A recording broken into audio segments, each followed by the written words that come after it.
Never work with her. James Cameron battered Meg's ego down with his humiliating comment, "the bum." Harry and Meghan believe they're pioneers in Hollywood. They're not.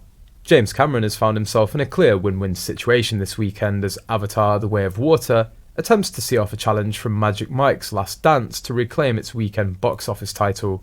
The position of the third highest grossing movie ever is currently being duked out between James Cameron's sequel and his epic 1997 movie Titanic, with Avatar: The Way of Water having seemed to have progressed up the all-time highest grossing chart. The re-release of Titanic into theatres this weekend has stirred the waters a little, with the movie moving back up to reclaim its position.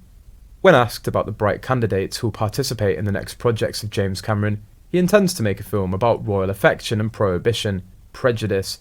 The reporter produced a list of famous actors including Duchess Meghan and asked James to choose one to play the lead role. He just shook his head and laughed. She's not awful, but not great, and doesn't seem particularly confident as an actress, but she also doesn't have the best material to work with. Harry and Meghan believe they're pioneers in Hollywood, engineering change when all they're really doing is running their mouths.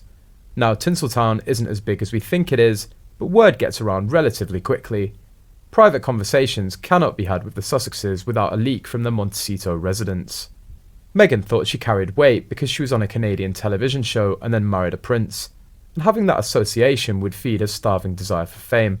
It didn't turn out the way she thought. Also, what does Harry have to offer Hollywood outside of his title? Nothing. Has he ever come up with an alternative way to render VFX creature hair to make the process quicker? No. Does he have any experience in screenwriting? No. There are a few moments where you can tell that she's aware she's acting the role rather than losing herself in it, and she relies on a lot of cliches to sell the script, but she isn't distractingly bad. True pioneers in Hollywood are James Cameron, Andy Serkis and Peter Jackson, who've contributed to change. James Cameron is well known for being deeply involved in sea exploration with National Geographic. He even holds the record for the longest deep-sea dive in a one-man submarine, as mentioned in an article by Rolex. His experiences have also shaped which themes he uses in his films. For example, Avatar was about deforestation, mining and the treatment of the indigenous people by outsiders. The Way of Water expands on the first film and delves into whaling. Terminator was about preventing the downfall of society. JC is also known to push the boundaries of filmmaking. No interest.